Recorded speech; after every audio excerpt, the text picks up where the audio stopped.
এপিসোডের শুরুতে আমরা সাকামোটোর দোকানের সিন দেখতে পাই, যেখানে লু লেট করে এসেছে আর এজন্য শিন লুকে বকাবকি করে। লু দোকানের মালামাল ঠিক করেও রাখছিল না আর বলে কাস্টমারদের যা লাগবে তারা তা নিজেই খুঁজে নেবে। এটা দেখে শিন বলে, তুমি মনে হয় কখনো কোনো কাজ করনি। কিন্তু লু বলে সে তার বাবার কাজে হেল্প করত। সে বড় বড় গর্ত করে তাতে বস্তা চাপা দিত, কিন্তু সে জানতো না যে ওই বস্তায় কি আছে। এটা শুনে শিন সাকামোটোকে বলে, আমাদের এই মেয়েকে দোকান থেকে বের করে দিতে হবে, সে এই দোকানের পরিবেশ নষ্ট করছে। সাকামোটো তাদের দুজনকে শান্ত করে বলে, শিন, তোমার কারোর সাথে এরকম ভাবে কথা বলা উচিত না, আর লু, তুমি যদি লেট করে আসো তাহলে তোমার সরি বলা উচিত। এটা দেখে এরা দুজন অবাক হয়ে যায়, কারণ সাকামোটো কখনো এত বেশি কথা বলে না। কথা বলা তো দূরে থাক, এত বেশি চিন্তাও করে না। শিন সন্দেহ করতে শুরু করে, কারণ সাকামোটোকে আজ অনেকটাই আলাদা মনে হচ্ছে। তখনই দোকানে আরো একজন সাকামোটো চলে আসে, আর দুজন সাকামোটোকে দেখে এরা দুজন শকড হয়ে যায়। সেকেন্ড সাকামোটো এসে চুপচাপ তার চেয়ারে বসে নিউজ পড়া শুরু করে দেয়। তার মানে এই হলো আসল সাকামোটো। নকল সাকামোটো আসল সাকামোটোকে ছুরি দিয়ে স্ট্যাব করার চেষ্টা করে, কিন্তু আসল সাকামোটো সেটা ডজ করে নকল সাকামোটোর গলায় ছুরি ধরে। এখন তারা দুজন তাদের ওয়েপন সরিয়ে নেয়। সাকামোটো বলে, অনেকদিন পর দেখা হলো নাগুমো। আর নকল সাকামোটো তার আসল রূপ ধারণ করে। তার নাম হলো নাগুমো। এর কাছে এমন এক অ্যাবিলিটি আছে যে সে যে কারোর রূপ ধারণ করতে পারে। শিনও তার মাইন্ড রিড করতে পারছিল না। এরা দুজন নাগুমোর ট্রিক বুঝতে না পারায় নাগুমো তাদের উপর হেসে দেয়, আর এটা দেখে তারা দুজন নাগুমোর মাথায় একটা আলু বানিয়ে দেয়। এবার নাগুমো তাদের জানায় সে কাছে একটা সুপার শপে কাজ করে, সে সাকামোটোর ফ্রেন্ড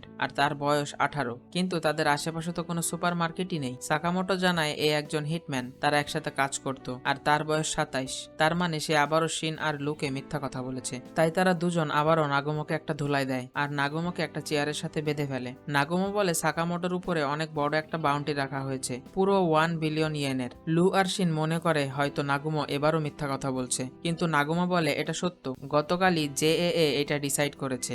জেএএ এর মানে হচ্ছে জাপানিজ অ্যাসোসিয়েশন অফ অ্যাসাসিনস।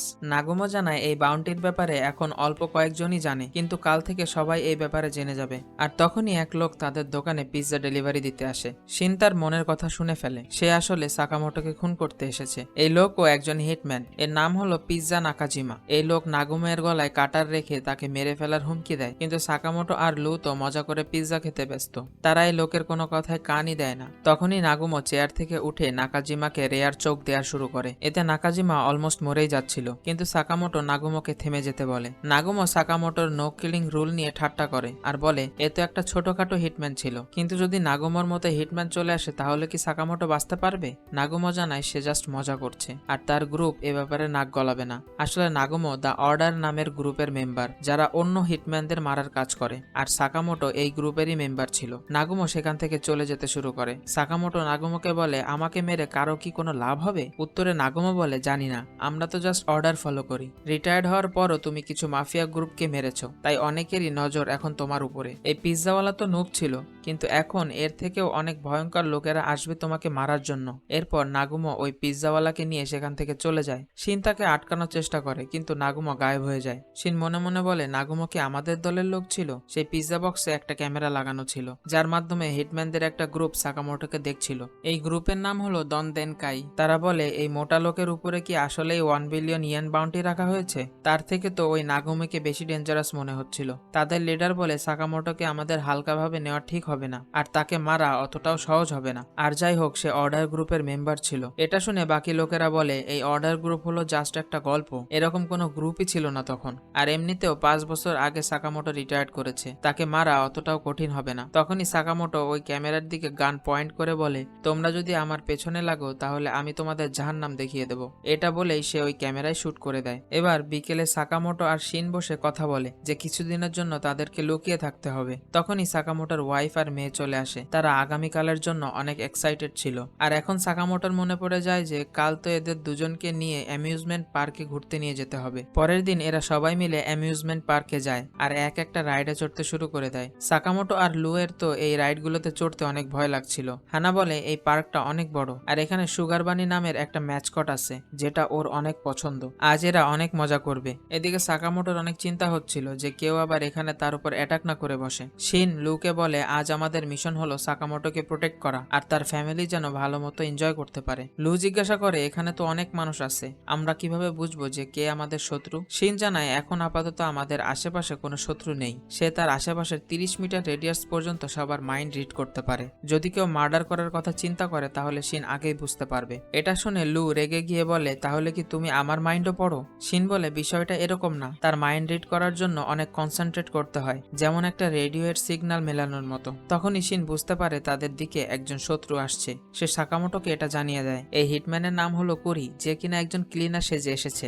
লু, হানা আর আওয়ে এর মনোযোগ চেঞ্জ করে দেয়, কারণ তারা যেন এই ব্যাপারে কিছুই জানতে না পারে। এরপর হিটম্যান সাকামোটোর কাছে আসতেই সাকামোটোর উপরে অ্যাটাক করার চেষ্টা করে, কিন্তু সাকামোটো ওই হিটম্যানের কলম দিয়েই তার বুকে কলমটা ঢুকিয়ে দেয়। লু আর শিন সাথে সাথেই ওই হিটম্যানের বডি একটা কন্টেনারে ভরে সেখান থেকে সরিয়ে নিয়ে যায়। তারা দেখে সাকামোটো এই হিটম্যানের ওপর মরে যাওয়ার মতো অ্যাটাক করেনি, সে বেঁচে যাবে। এবার আরেকজন হিটম্যান টাৎসু এগুলো অনেক দূর থেকে দেখছিল। সে মনে মনে বলে, সাকামোটোর কাছে যাওয়ার আগে এই শিনের একটা ব্যবস্থা করতে হবে। তারপর সে একটা আইডিয়া পায় যে সে কোনো কিছুই চিন্তা করবে না, তাহলে শিনও তার মাইন্ড রিড করতে পারবে না। এরপর এরা সবাই একটা রোলার কোস্টার রাইডে গিয়ে বসে। লু আর শিন সবার পেছনে বসেছে, যাতে তারা সবার উপর নজর রাখতে পারে। টাৎসুও তাদের সামনেই বসেছিল। এবার শিন তো কিছুই বলে না, তবে লু এর টাৎসু এর উপর সন্দেহ হয় যে এর ভিতর হয়তো কোনো একটা ঝামেলা আছে। এটা শুনে টাৎসু মনে মনে বলে, এত লুকিয়ে থাকার পরও আমি ধরা খেয়ে গেলাম, যেটা শিন শুনে ফেলে আর সাথে সাথেই সাকামোটোকে জানিয়ে দেয়। টাৎসু সাকামোটোর উপরে গুলি করে দেয়, কিন্তু সেই বুলেট সাকামোটোর চশমায় গিয়ে লাগে,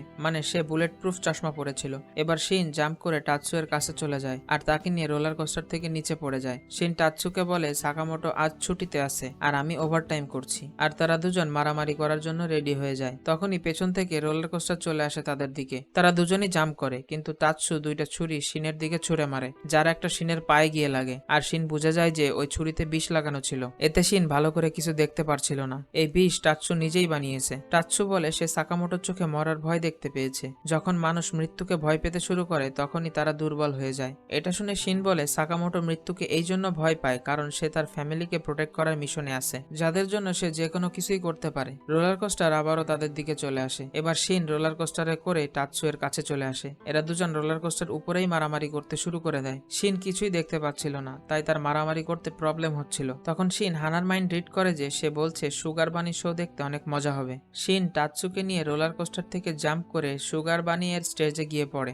সেখানে একটা নাটক হচ্ছিল যেটাতে সুগার বানি একটা গুন্ডাকে হারিয়ে দেয়। এবার শিন সুগার বানি এর কস্টিউম পরে নেয় আর টাৎসু এর সাথে মারামারি করতে শুরু করে দেয়। সেখানে থাকা সবাই সুগার বানি এর জন্য চেয়ার করছিল। শিন টাৎসুকে খুবই বাজেভাবে মারতে থাকে আর টাৎসু বুঝতেই পারছিল না যে শিন না দেখেই এত ভালোভাবে কিভাবে মারামারি করছে। এবার আমরা দেখি অডিয়েন্স গ্যালারিতে সাকামোটো ফ্যামিলি বসে আছে আর সাকামোটো মনে মনে শিনকে সব মুভ বলে দিচ্ছে যে কখন কোন পাঁচটা মারতে হবে। আর এভাবেই শিন টাৎসু এর সাথে না দেখেই মারামারি করতে পারছিল। সাকামোটোর কথা শুনে শুনে শিন না দেখেই টাৎসু এর অবস্থা অনেক খারাপ করে ফেলে। সেখানে থাকা সবাই সুগার বানিয়ের জন্য তালি বাজায়। তারা জানতোই না যে এইটা সত্যিকারের মারামারি হচ্ছিল। আর এই এপিসোড এখানেই শেষ হয়ে যায়। তাহলে দেখা হচ্ছে পরের ভিডিওতে।